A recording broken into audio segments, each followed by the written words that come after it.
Hello and welcome. Coming up tonight, Anushka bids this show and the UK farewell by asking Angela Rayner when we'll ever have a woman at the top of the Labour Party.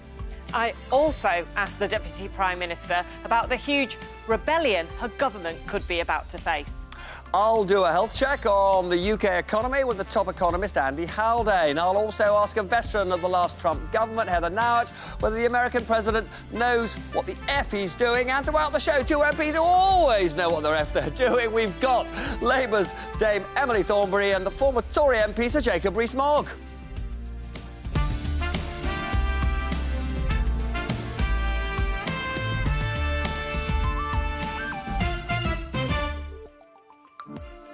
Watcher, Angela Rayner told MPs today that the vote on welfare reform will go ahead as planned, which was a passable imitation of a turkey voting for Christmas because, despite her party's humongous majority in the House of Commons, she and her leader, Keir Starmer, don't have the votes. How come? Well, for one thing, in less than a year since the election, too many of his MPs are tired of being treated like cattle, they say, and are depressed by what they see as his lack of optimistic purpose. So when Labour's party managers threaten uncooperative MPs with being expelled if they vote the wrong way, some say, bring it on. Then there is the primal fact about Labour politicians. Their instincts are that benefits are to be increased, not cut, and most especially not for the vulnerable. So legislating to take £5 billion from disabled people before being able to demonstrate how these vulnerable people would be helped into fulfilling employment was always going to be inflammatory. The truth is that it was a rushed job, driven by a Chancellor, Rachel Reeves, who believed she needed the savings to persuade the Office for Budget Responsibility that she wouldn't breach her own fiscal rules. It's pretty much the same misjudgment she made when abolishing universal entitlement to the winter fuel payment. She decided that manifesting her financial prudence to big investors, the buyers of government debt, gilts, was the imperative. Now, presumably, what we'll see in the coming days is the government amending its legislation to soften the cuts at the political and economic price of being accused of yet another U-turn and at considerable reputational cost. And still, they may lose the vote. There is no painless escape for Starmer and Reeves, and there's no ambiguity that this is a mess they made for themselves. Anushka. Thank you, Robert. Let's talk about that potential rebellion because Keir Starmer is facing a very big one. According to The Guardian's political editor, Pippa Crerar, it could be up to 126, and there is a lot of talk about coming concessions tonight. So how would that fit historically? These that I'm about to show you are the biggest rebellions that previous Prime Ministers have contended with the help of geeks, Phil Cowley and Ruth Fox. Cameron, we've put them together. So look, Cameron here had Lord's reform. Theresa May had Brexit, we all remember that. Boris Johnson had COVID. But none of them were as big as the 139 Labour MPs who defied Tony Blair over the Iraq war. It only passed thanks to Conservative support. So over 120 would be enormous, second only to Iraq, and in some ways even more unexpected, because this is a reasoned amendment at second reading, which aims to basically kill a bill before it is even debated. You have to go back to 1986 to find the last time that happened. Margaret Thatcher trying to loosen Sunday trading laws. Fascinating. Thanks, Anushka. Emily, I mean, I have to say, I didn't expect this kind of rebellion so early in the lifetime of the Labour government. Something like a dozen of your colleagues who are like yourself, chairs of select committees, have signed this wrecking amendment. You haven't. Have you made up your mind how you'll vote? I haven't. I mean, I am looking into it. I have been talking to people. I've been doing a lot of reading. It is very difficult. I mean, it's very difficult because personal independent payments were supposed to be about helping people to, if they had disabilities, to be able to function as well as they possibly could. But it's very widely drawn, and it's now being used by people to just pay for bread, just pay their rent, just be able to just cover the cost of living. Because if you just get ordinary universal credit, you get £100 a week. I mean, that's almost impossible to live on, in my view. And so if you get PIP, then you also get Universal Credit Health, which means you get about 200. And then you get PIP as well, that's 270. So that takes it into a much more comfortable realm. Of course, you can find yourself in a position whereby you're on universal credit until you're 65, 66, and then you become a pensioner and you get more than £200. I mean, I actually think that this talks about the level of universal credit being so low and how desperate people are to be able to claw their way out of it and to be able to get some additional funding.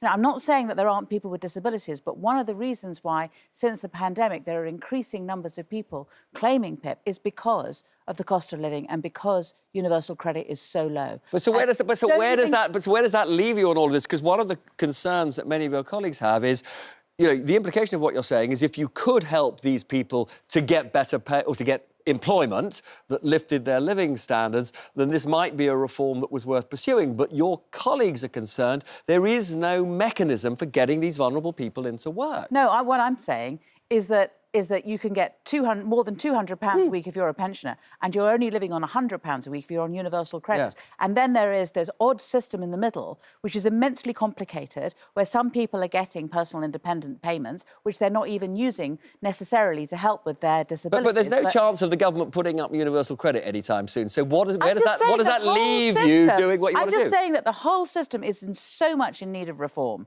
and I do. So what are you going to do? And we don't even have, they stop. You know, and two-child benefit cap as well is into the middle of all of that. Sure. So we have desperately poor families out there that we're not even talking about. It's very interesting what you said, but you're very clearly not answering the question. But I want to ask you, Jacob, you know, before the election, your party was very much pursuing these sorts of reforms. I'm slightly surprised that Kemi Badenoch has not simply said that, you know, your MPs will vote for these reforms. She's said something very equivocal. Why do you think she's not backing the reforms?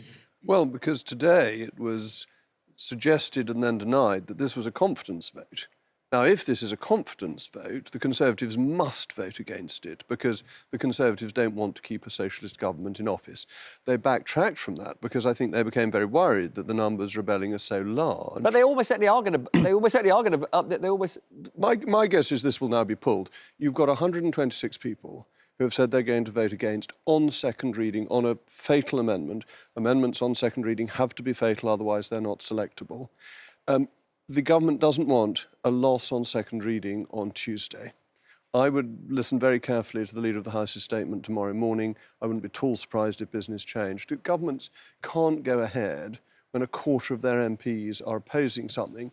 And why should... But I mean, that may be right, but I'm asking you a slightly different question. Because I have to say, the position of the Tory party just feels a bit muddled to me at the moment. And I wonder whether that made you uncomfortable. No, the job of the opposition is to oppose. It's not us. We're not there to help the government get through its muddle with its own backbenchers. And also, you'll be speaking to the brilliant economist Andy Haldane in a moment. This doesn't touch the sides. This is £5 billion, like the little over £1 billion that they were getting from taking away the winter fuel allowance. This country is spending above its means. Our debt is nearly 100% of GDP. The deficit... Jacob, we're going to come back to all of this later. But this is why you need a proper reform. All of these issues, we're not going to back away from this. We're going to come back to it. But first, Anushka is going to a fascinating interview she did earlier. Yeah, no surprise that earlier I spoke to the Deputy Prime Minister about all of this. And given the scale of the potential rebellion, I asked if she was shocked by how upset her colleagues are about this. I think if you look at the amendment, the first thing to say is that they all recognise that the welfare system is not working for people that need it and for getting people back into work. So making sure that we get that right is really important, and that's what we've been setting out, and we continue to talk to our benchers about that to give them the reassurances around what we're trying to achieve, because we all want to achieve the same thing, and that's that those that can work are given the opportunity to work and are supported through that process. 122 of your colleagues are totally unconvinced that this is how they want to do it, and they're willing to kill the bill. Well, some of it is around, for example, having further information about what the assessment criteria will be, etc., and when that support will kick in. So will you bring forward concessions? We will be continuing to have those discussions as we are to reassure them that the aims of what that amendment says around making sure that we support people through the welfare reforms in the way that is our Labour values, but also making sure that people are aware that that support will be in place for people who need it the most. So what concessions could you offer them? Could you delay plans? Could you reduce the points that you need to get disability benefits? Well, I'm not going to get into that on your show tonight. Those discussions are ongoing around making sure that the welfare reforms that we're bringing in support people into work who need that, and we've put in a huge amount of investment into doing that, but also protecting the most vulnerable. And I think this is really important because a lot of people are very scared about these changes. I haven't changed my Labour values, and we're not expecting our benches to do anything that isn't in check with them. What we want to do is support people, and that is the crucial bit around these reforms and what Labour are trying to achieve, and we're discussing that with our MPs. But to be clear, the Rebels aren't worried about the out of work benefits. They're worried about the disability benefits, which you can have when you're in work, and hundreds of thousands of people are going to lose out. I mean, do you think hundreds of thousands of people are claiming disability benefits who are not really disabled? No, what we're saying, though, is that the welfare system has to be able to have longevity. It has to improve into the future. Far too many people at the moment are finding themselves not being given the support they need. I'm really angry at the amount of people that have been in work poverty, and that is a real scandal. Is that but you are going to take disability benefits off a lot of those people. What we want to do is increase secure work for people, so that it's not just one lever. There's a number of things this government is doing, including making sure people have access to health, which we've already given over 2 million more appointments in the NHS, the support that they need when they need it, and also the welfare system that's there when they need that. It is a sort of extraordinary rebellion because it's second reading, it's to try to kill the bill. I mean, surely people have to lose the whip if they go ahead and vote for that. Well, again, we're in discussions with Labour MPs about some of the concerns that they have. The thing they were upset about is the disability benefit, which you can have if you're in work. I understand that you can get disability benefits when you're in work, but there's also challenges with people getting access to appointments, to support when they need it the most, making sure they've got accessibility so they've got adaptations when they need it, making sure there's secure employment, making sure there's flexibility. We're tackling all of those issues so people can live better lives and with the support at the right time. Ultimately, you want to save billions of pounds, and I think what a lot of your colleagues are saying to us is there are other ways to raise that money, and we know that you've suggested some of those other ways to the Chancellor, Rachel Reeves. You've suggested tax increases. Are you frustrated that she's not considered that? Well, you know, I'm not going to discuss any leaks that happen in government, but what I will say is that the Chancellor did increase taxes, and she increases taxes on the wealthiest as well. We had the non-dom status, we had the levy on private schools so that we can invest in our public services, and I absolutely support that. You can't comment on the leaks, but you're not denying it. You were talking about raising £3 to £4 billion through taxes. Wouldn't you rather that came from taxes than from taking disability benefits off people? Well, again, we can't. If you look at the numbers and the projections, having more and more people, we've seen, you know, vast majority of our young people written off at a young age that are not in education and training and not given opportunities. The question was about the taxes, though. I don't want that. Would you like to go further on tax? I answered the question on tax. We have raised taxes. So you wouldn't like to go further than that? Rachel, as the Chancellor, set out in the budget tax rises which allowed us to invest billions of pounds into our infrastructure that's been crumbling for years, into our industrial strategy so we get the jobs of the future, into homes and into our failing public services because of what the Tories have done for 14 years. We're fixing the foundations so that we can give people good work, good lives.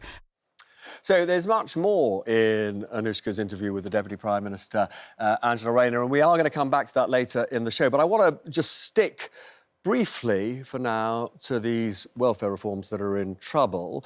I'm told by Downing Street sources they are thinking of ways to try and placate the rebels, to amend in some way this bill. What are your thoughts about what they should or could do to bring some of the rebels back on board? I think probably the most effective thing they can do at this late stage is to change the eligibility criteria for PIP, which is in the bill. So increase the Just numbers make who it are eligible. easier for people to get PIP, because what they're doing is they're taking away people's right to PIP, and people are quite frightened about how many people are going to lose that because of the difference that it makes between UC and getting PIP and the additional benefits. So we need to look at that. And I mean, they have said that in the long term they're going to reform the whole eligibility to PIP, but that's going to take more than a year. But to save the bill, they probably need to make some changes now. Which obviously means they wouldn't save as much money. But we're going to change the subject briefly. Anushka, you've got some information. There's another huge story going on in the world that you're going to tell us about. Yeah, we're going to talk about world affairs. If you have a secret, my advice to you is don't text it to Donald Trump, because he might just stick it on social media. This was a little embarrassing for the NATO chief, Mark Rutte, whose fawning text began, "Mr. President, dear Donald," and then he praised the president's truly extraordinary action. Rutte also made clear Europe is going to pay in a big way. And look, most European leaders have agreed to hit Trump's demand that they spend 5% of their GDP on defence. But how hard is that to achieve? This tracks how much different countries are spending of their GDP on defence. At the top, in red over there, is Russia, crossing 7%. But to get there, it poured money into defence, diverting it from schools and hospitals. All NATO countries are below that 5% target. Here's just a few of them. Poland is closest in green, but the US is fair bit off, and we are way below in yellow here, just above Germany. The last time we, in yellow, were at 5% was 1986. Thanks so much, Anushka. Now, I'm absolutely delighted to be joined by the former spokesperson for the State Department during Donald Trump's last presidency, Heather Nauert. Heather, very good to see you. I just wanted to start with this contentious question of how much damage those extraordinary bombs did to the Fordo uranium reprocessing site in Iran. The Pentagon is saying damage, but only sets back the nuclear weapons program a few months. Donald Trump, the president, saying that's nonsense. This was devastating damage. Who do you trust? I would tend to trust the president on this. The leaked memo that you're talking about came from the Defense Intelligence Agency. Marco Rubio, Secretary of State, Pete Hegseth, Secretary of Defense, both said, you know what? They don't know. They're leaking it because they wanted this plan to fail. And that's one of the things that we're seeing in Washington, and that some who worked for President Obama and President Biden are rooting for this to fail. Look, what President Trump did set the Iranians back, set back their nuclear program. We know from the time that I was in office at the State Department that Iran had obfuscated, that Iran had lied, that Iran had continued its nuclear program. And we know they have nuclear ambitions. So regardless of how far it was set back, it was set back. Even your former head of MI6 said so just the other day. So it was set back, done damage, and we may have created the conditions for Iran to come to the table and give up its nuclear ambitions altogether. President Trump said today it appears that they're going to be meeting sometime next week with the Iranians. Obviously, you know, we all hope that serious peace negotiations do now happen. I want to take to that other theatre, of war, Ukraine, for a moment, because again, one of the striking things we saw at NATO was, it seemed to me and many of us, that President Trump's sort of tone and body language with President Zelensky was much more positive than we've seen recently. Do you think that this presages a slightly different approach by the president to trying to end this conflict? And in particular, I suppose one issue of enormous importance to the European allies here is, do you think President Trump is anywhere close to giving the kind of guarantee of air cover to the so-called coalition of the willing if we ever get to peace? Yeah, I don't know if you mean literal air cover or figurative air cover, but Look, I think President Trump sees that Vladimir Putin has not been serious about peace, that he has lied, that he has delayed, and that's Putin's MO. Everyone knows it. And President Trump has given him every chance. Look, wars tend to end at the negotiating table, not through war alone. And that's exactly how this one will come to an end. President Trump has been serious about peace. General Kellogg, who I've spent time with, he's our envoy to Ukraine, has been advocating for this, has been trying to get both sides to the table, and has been trying to get Russia to strike a ceasefire and a peace agreement. That hasn't been working out so well just yet. President Trump realizes that. And I think that's why you see President Trump having a better relationship, seeming to have a warmer approach to Zelensky at NATO.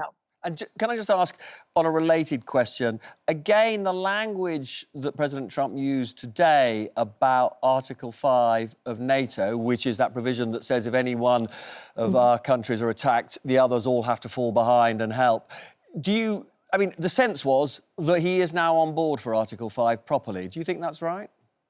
Look, I think he has been all along. His goal has been to get European countries, to get NATO members to step up and contribute 2%, then 5% of GDP to defense spending. And here we are. Had you told your viewers a couple of years ago that Donald Trump would have been able to force European nations to get to 5% of GDP for defense spending, people would have said you are insane. But yet, here we are today. And that is something that should be applauded. Europeans have had to come closer together to embrace one another, to do more, to protect themselves, and think about things that are happening in their own backyard. United States continues to be a part of NATO. I firmly believe that the United States will continue its NATO membership and NATO partnership. But here we are with Europe doing more to step up for its own defense. It's perhaps been painful for the Europeans, and perhaps will be, but it's the right thing to do, especially as so many. It's certainly a very big moment. And we're almost out of time, so I'm going to ask, I think it's a sort of a short which is best approach answer. You know the president well. Just before you came on air, you may have seen that Anushka pointed to the extraordinary flattery of the NATO Secretary-General that he sent to Donald Trump in his text. And then on the other side, we've got Mark Carney, who takes what you might call a slightly more aggressive line. If you want to influence the president, whose approach is it better to be flattering or tough? Rutte is doing it exactly the right way. Look, some people may laugh about it, but he's getting the job done. And I've watched him as he comes to Washington, meets with the president in the Oval Office, and sure, he flatters him, but he has that relationship, and he can speak and communicate with President Trump, and President Trump will listen to him, and vice versa, as opposed to those governments who do things the opposite way. That doesn't tend to go so well, as we've seen. Look, absolutely joy to have you with us tonight. Thank you so much for joining us, and hope we'll see you again very soon. A real pleasure. And for those of you at home, don't go away, because we've got much more from that fascinating interview that Anushka had with Angela Rayner, and we will also be talking about where the British economy is with that very compelling economist, Andy Haldane. So see you in a minute.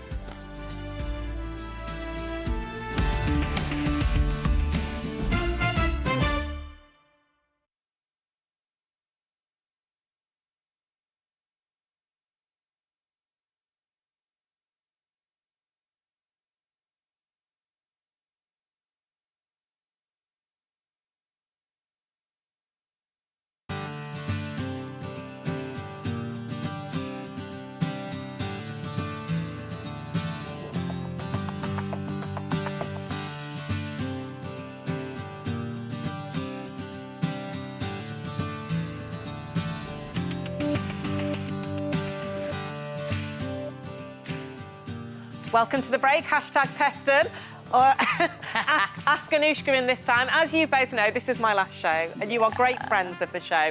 And standing up here in the breaks, I have put you through some moments, haven't I?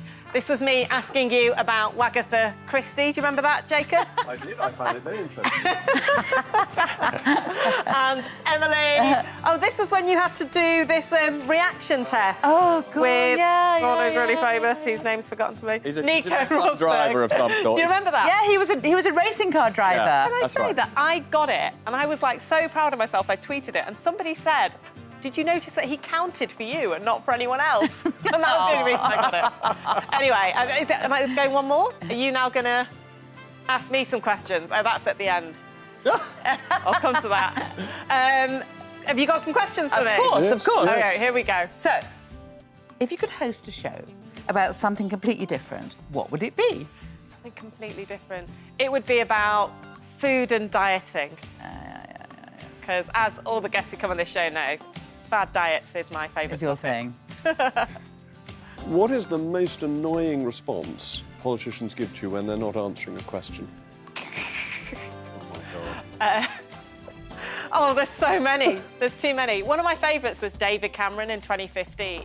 Whatever you asked him about, he would just completely ignore it and say exactly what he wanted to say about the economy. It wasn't strong and stable. What was the 2015... Long-term economic plan. Long-term economic plan. I would be like, where's the money coming for the NHS? He'd be like, long-term economic plan. You'd be like, where are you going to cut welfare? And actually, you know, the Deputy Prime Minister didn't really answer all her questions on welfare today. If you could create a dream Peston Twitter break, what crazy task would you make the guests do? Well, you know my favourite ever, which might even be coming up later, is when we played football here. We have played cricket in here. What else have we done? Oh, I mean, we've done so much madness. You did a disco. We did a disco. I think we'd have another disco. We'd have another disco. Are we doing another disco? Yeah, we've got to have a disco. One day. I'll come back for it. So you're off to see to America to see Donald Trump. If you could interview Donald Trump, the Pope, or the King, who would you choose? Donald Trump. Donald Trump. Obviously. In this job, if I was, you know... ever, just generally. Who would you interview? Oh, I'd obviously interview the Pope. You'd go to the Pope. I want to ask you another question. Oh, we haven't got time. 10 seconds. If you were the main presenter, would you have stayed? Of course we would have stayed. Robert has joked that I rang him up and I asked him. It wasn't a joke. Was he going to leave any time soon? It was a true question. Oh, go on, Emily, I was quickly. dying. Are you going to try a Twinkie when you're in the States? A Twinkie? May I have a translation?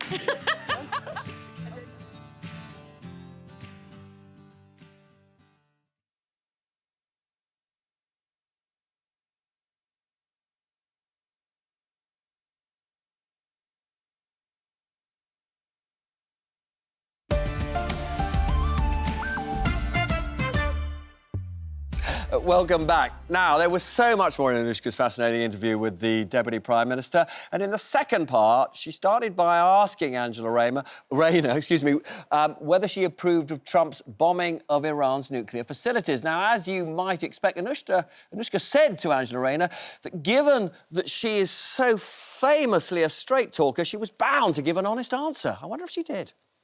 What I want to see is de-escalation now. What we've been really clear on is Iran can't have nuclear weapons. So do you support that strike? We are absolutely clear that Iran can't have nuclear weapons. The Prime Minister has set out very clearly the government's position, and that's that we want to see Iran get back round the table. It's not very clear on the strike itself. For negotiations and making sure that we have peace in the Middle East, and we're very clear on that, and including the deteriorating situation in Gaza as well and the West Bank, making sure that we have a ceasefire, those hostages are released, and that we can get the humanitarian aid into that region. It's a very, very volatile time, so we want de-escalation.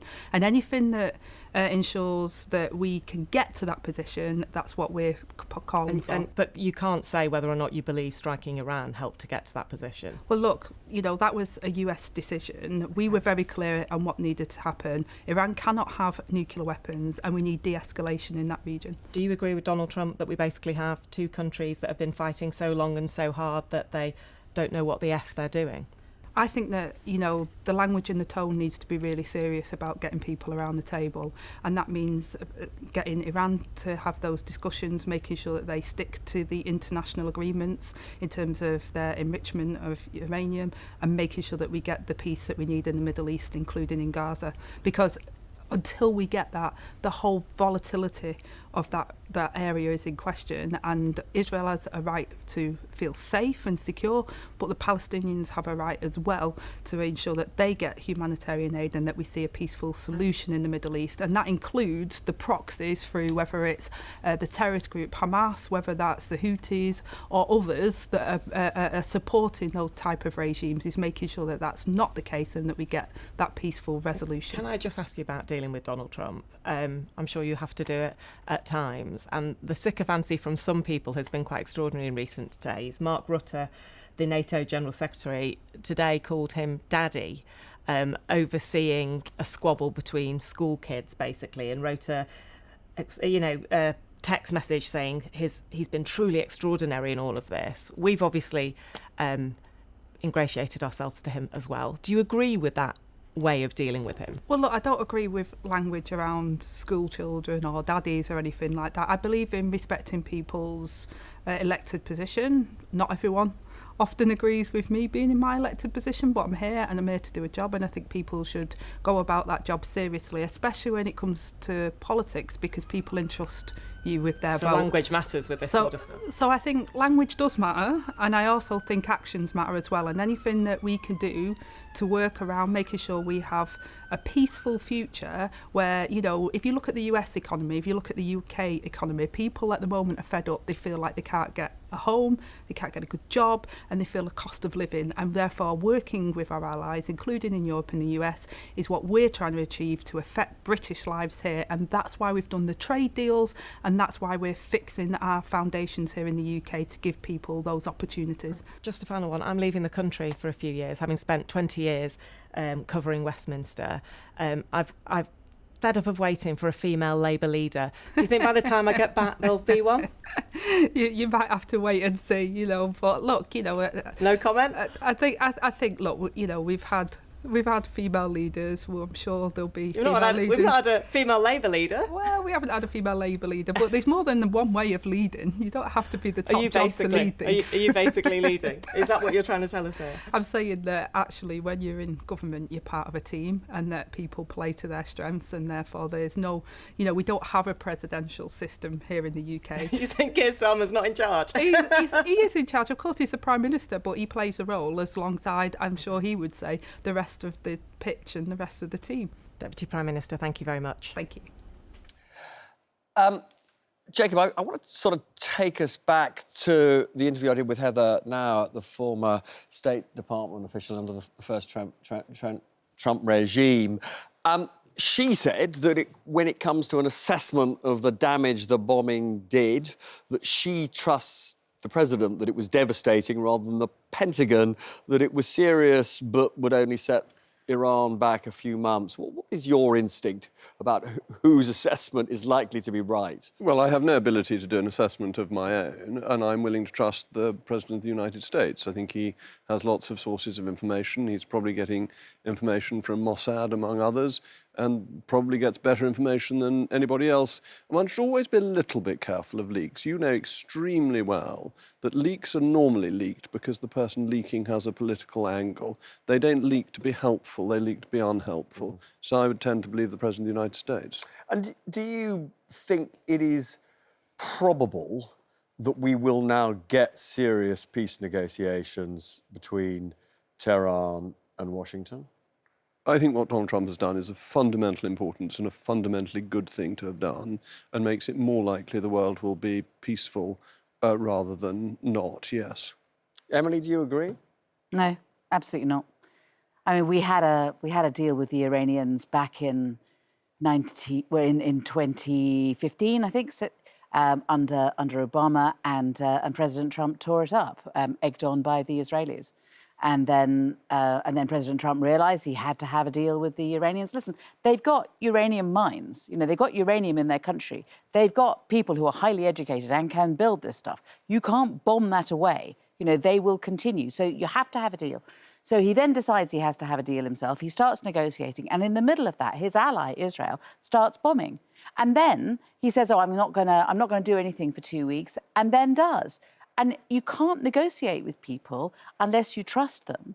And the problem is, are we going to get trust again between the people who do need to discuss this, Iran and America? Jacob, we're going to come back to you in a minute, though. You've been very clear, therefore, that Trump did the wrong thing. It is very striking that neither Angela Rayner or the Prime Minister will comment on this at all. Do you think voters notice that they simply won't give a straight answer on this? Or do you think voters care? Oh, well, I think some voters care, but probably the majority don't. The majority care. Would you prefer the Prime Minister to give a straight answer on this? I mean, I understand why he's not. I mean, he wants to be able to maintain a position of influence with Trump. And so if he starts getting drawn on whether or not the strikes were legal, which I don't think, I think there's kind of, if you look at what the law is, Israel was not under fear of imminent attack. At least they haven't produced any evidence of it. So in those circumstances, it might be difficult for them to justify legally attacking Iran. Jacob, I want to change the subject to Ukraine for a second. As I say, it was, I think, for many people, very encouraging to see President Trump seeming much more friendlier disposed towards President Zelensky. Are you optimistic that actually he is now pivoting slightly more in the direction that I assume you would want him to tilt, which is to the Ukrainian point of view? Well, I'm generally optimistic about Trump. I mean, I think he's achieved an amazing thing with NATO. Lots of other American presidents have called for European countries to spend more money on defence, and they've been roundly ignored. Trump has made them do it. Trump has realised... But you can't have been comfortable with the I way that he was accept sucking up to Putin. I think Putin is a fundamentally evil man, and I want the Ukrainians to win as far as that is possible, and I want America to support them, and I think it is very good news. And I think it's really important to look at what Trump is doing in all these contexts. He's actually willing to act rather than just gas on. And the idea that you can trust Iran, as Emily was suggesting in negotiations. I'm not suggesting that at all. You said Iran couldn't trust America. Yeah, absolutely. In order to be able to have negotiations, there needs to be an atmosphere of trust. Nobody can trust Iran. What we need to do is we need to have people on the ground testing what it is that they're doing. We need to have that, and that was the original. And Iran... Well, then if you can't trust them, what's the point in even talking to them? You bomb them. Well, and exactly. you destroy their ability to make nuclear weapons, which is what Trump had done. The deal done by Obama was dreadful. We're going to come back to both of you in a minute. It just gave Iran money. But I do have to go to Anushka. Thank you. To mark the end of the series, we have asked Sophie Stowers from More in Common to draw together scorecards for Peston's end-of-term parents' evening. Over 2,000 people were asked to give cabinet ministers a grade for effort, for attainment and a written comment. And I'll be honest, the scores were not great across the board. Trust in politicians is really low these days. The percentages you can see represent the number of people who scored said minister a C or above. That was highest for Wes Streeting on effort, lowest for Rachel Reeves, and then Yvette Cooper on attainment. People perhaps angry about small boats. The grade you see is the one that was most picked for a particular minister. So actually some did pass on effort, Wes Streeting, Ed Miliband, Angela Rayner, all getting Cs, but all of them got Fs when it came to attainment. And I'm afraid there were tough comments across the board. We can zoom in on Rachel Reeves. Sophie looked at manifesto commitments to see how she was doing. So is she keeping taxes as low as possible? Maybe not yet. Inflation was actually a bit higher in the last round, but it could still come down. It is expected to come down. We're not yet at the highest sustained growth in the G7, but it could happen. Living standards are improving, but as I've said before, they have in every parliament since 1955. This shows the spread of grades for effort. You can see most going on an F, but quite a few people fairer to the Chancellor here. Not so great when it comes to what they are actually seeing. As for Angela Rayner, it's actually harder to judge her on delivery. These are long-term goals, but the OBR do think that they could get to 1.3 million additional homes, so not that far off this. In terms of her grades, a little bit better than Rachel Reeves. For effort, you can see quite a lot of people giving her a C here, but once again, people do not think they are getting delivery yet. For her report card, Sophie Stowers is our Geek of the Week once more. What was the sample size? I want to know what Over that 3% 2,000. who gave an A+, how many people that was. Well, the sample was just over 2,000, so OK. you can work that out. Yeah, I can work that out. You're totally right. But, Andy, I want to sort of slightly pick up, sort of tangentially, on the report card for the Chancellor in particular. We've been talking all night about this universal credit and personal payments bill that, at the moment, looks as though, you know, the rebels are going to defeat the government on next week, which will be a huge embarrassment for Keir Starmer. Just out of interest, the £5 billion of welfare cuts that it would bring about if it was passed, the scale of, you know, the deficit that the government is, the amount it's borrowing every year, the size of the national debt, how meaningful is that saving? Well, it's a chunky amount of change, Robert. I mean, it's half the headroom that she left herself in the spring statement. We're talking about her fiscal rules now. In terms of fiscal rules. So that will be a hard hole to fill in short order at a time when global bond yields are, if anything, heading north, growth, anything is heading south. So, you know, viewed in the round, £5 billion is a modest proportion of the economy, but it's a chunky amount of the hole she might have to fill. And in terms of... I mean, this is a point I actually put to Liz Kendall the moment this thing was announced, and I said, you've got the cart before the horse. It'd be much better to focus initially on job creation and then come back to the cuts and the reforms. Would the markets have punished them if they'd done it that way round? I don't think so. None of it was seen as being jobs and growth friendly. As you said, the balance of this bill is all in the wrong place. So why did they not get that? Well, it felt, and you made this point at the top of the show, it felt like an afterthought. You know, the £1 billion bung for employment support, which, by the way, doesn't kick in until the end of the decade anyway, is plainly one too small an amount to make reasonable inroads into the 9.5 million people that are economically inactive. And two, very little, I suspect, no thought was given to the nature of that support. We know how difficult it is to get people back into work once they've been out for 6, 12 months. It's really hard. It's training, it's health, it's flexibility, it's wraparound support. Think back to welfare to work under Blair.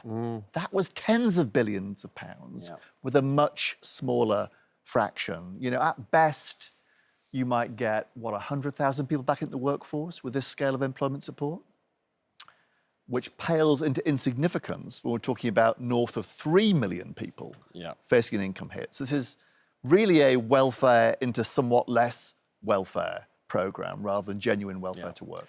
And as you say, there are many people who would want to see something a bit more ambitious. Now, look, there's tons more I need to talk to you about, Andy. Don't go away, and lots more from Emily and Jacob too, so we'll see you in a minute.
From polls to goals in honour of next week's Women's Euros, but also to remember my favourite ever Twitter break. Robert is going in goal, and every one of you is coming up to do a penalty. Ready?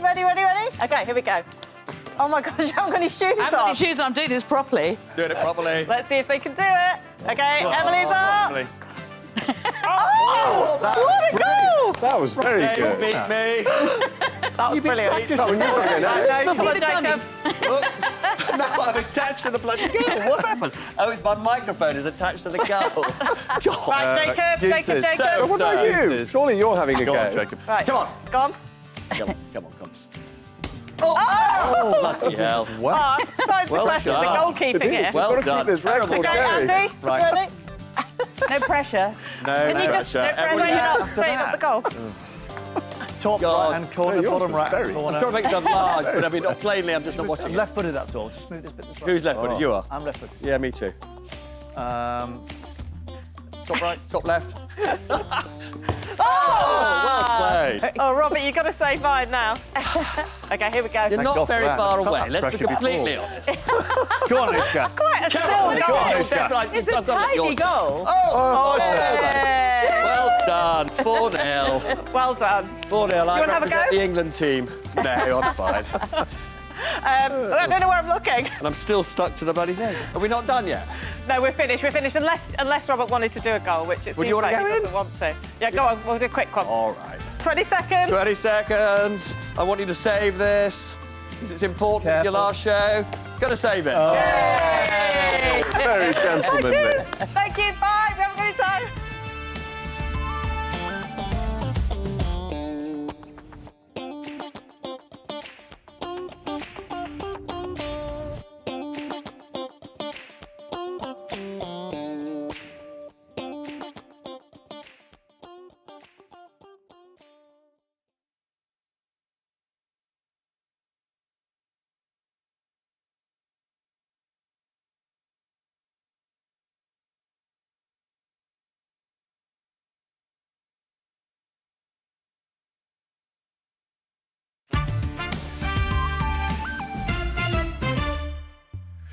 Welcome back. Andy Haldane's still with me. Now, Andy, I think I'm probably one of 3 people in the country who has read from cover to cover the government's its 10-year infrastructure plan and its industrial strategy document.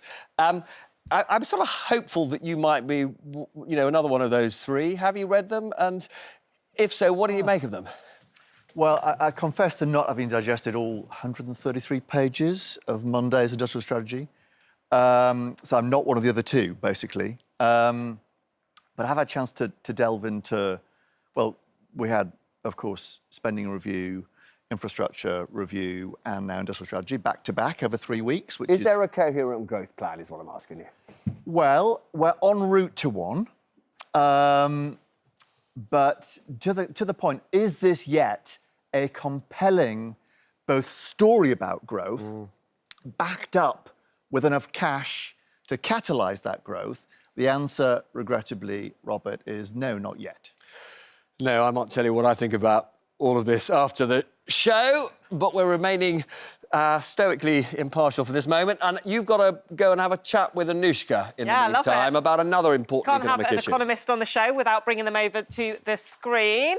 And look, there is a lot of debate about whether government policies are leading to rich people fleeing Britain. A report led to a lot of headlines like these two, the idea of the world's biggest exodus of millionaires. 1 millionaire leaves Britain every 45 minutes, but others say they've debunked the claims, arguing that the numbers are actually under 1% of millionaires, and actually there's more going from other countries. So perhaps more drip than a flood, but is there something going on here? We found this interesting data from Bloomberg that suggests taxes on the rich are having an impact with one group. They did an analysis of 5 million company filings, and they showed an increase in the number of people, business leaders, leaving the country. You can see here where the Conservative non-dom changes were announced, there was a bit of an increase, and then from here, a huge increase. And there was actually 4,400 who left the country in 2024. Andy, which is up, it was up 75% in April. Yeah. Is this happening? And is it a worry? What is the impact in terms of growth? Well, this is very striking, isn't it? I mean, that's more than doubling since the change was announced. Hard to write this off as being a statistical aberration. And for what it's worth, the anecdote matches exactly this picture, that some outflow was expected, but this is on a much larger scale than was built into the government's Why fiscal is that? arithmetic. Well, I think, one, we have no real experience from the past of this type of measure, where you are taxing not just the income, but the global assets of the non-doms. I think it's the second of those, the assets bit, that really has bit and has caused people to think afresh about it. Is there a risk then that Rachel Reeves loses money from these measures? I think there is a chance of that, yes. Certainly the gain will be much smaller than was penciled into the manifesto. There's a chance, if the current regime is persisted with, that could enter the red. Yeah, I think there's a chance. And Reform UK are saying they're going to have a policy to bring millionaires back in, a one-off payment and then no tax at all. Do you think that could change this? I mean, it's meant to cost quite a lot to do it. Yeah, I mean, the analysis I've seen suggests quite a lot, like tens of billions of pounds. Yes, with the Dan Needle piece. And having read that, that looked like a coherent piece of analysis. That's a big hole to fill, in part, of course, because their plan only collects the fees on those that come in, the existing stock. So, you know, between where we are with this and the Britannia card, there must be a regime that doesn't lead the exodus, but does still deliver a decent return for the taxpayer. Can I ask Jacob, actually, about this? I mean, are you concerned about essentially these wealthy individuals leaving for foreign shores? And what did you make of the Reform Britannia card? Well, yes, I am indeed concerned about these. I was concerned about the reforms the Tories made, which I thought were a mistake. Well, it was Jeremy Hunt's reforms that were actually the bedrock of what Labour did. I mean, let's be pretty clear. Right. Labour just added a tiny bit on top. And George Osborne did it before. I think we should go back to the non-dom regime we had when Gordon Brown was Prime Minister. Not exactly a right-wing figure. These people don't have to be in this country. We want their money, the employment they bring, the economic activity they bring. Do we think they do invest in business? Well, they are more likely to invest in business if they're here, but they spend money when they're here. It's also a great mistake to take away the VAT relief on people taking goods out of the country. That both of these things make economic growth less likely. The Britannia card is an interesting and typically clever Farage idea that grabs the headlines and makes people think about the headlines, things. but as I say, Dan Needle is a pretty good tax expert, says it's going to cost tens of billions. I think very highly of Dan Needle. He's a very capable man. The question is, how do you structure it? Is it only for people coming in? If there's not a deadweight cost for people already here, it's very different level of cost. Totally. Can I ask you, Emily, the one reform that the Treasury is looking at, because it seems to be the one that really worries the non-doms or these wealthy foreigners most, is that they would be liable to inheritance tax. It wouldn't mean that all the revenue that the Treasury raises from these changes would go if she scrapped the inheritance tax requirement on these wealthy foreigners. Should she do that? I think that's quite a difficult political sell at a time when you're saving £5 billion out of the benefits bill. I think that's quite difficult to sell as a Labour reform, and especially when there's quite a lot of agitation for increased taxes on the wealthy, not less taxes. And I'm told I'm almost out of time, so a very quick question. Some of your colleagues are saying to me that they think the Chancellor should go, that Starmer should get a new Chancellor. What do you think? I think we just all need to calm down a bit. Take a deep breath. Have a quick Take drink. a breath. Definitely have a new Attorney General, because I think there's a very good one waiting for the wings. No, it's fine. They need to take a breath. We need to talk to each other and listen to one another and make sure that we get as good a plan as possible and stick together.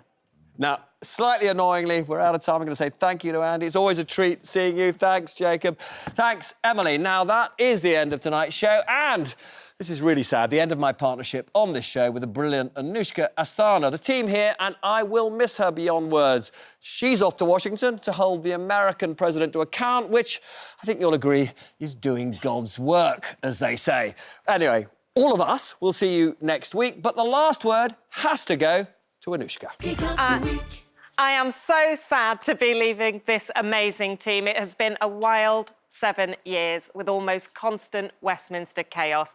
I'm going to miss working with the great Robert Peston, but I promise you this, I know that Screeney is going to be in very safe hands. Before I bow out, I want to say a huge thanks to all the incredible academics and researchers who have fuelled Screeney, our incredible Geeks of the Week. Too many to name, but I hope you will all wear your very special badges with great pride on TV if you can.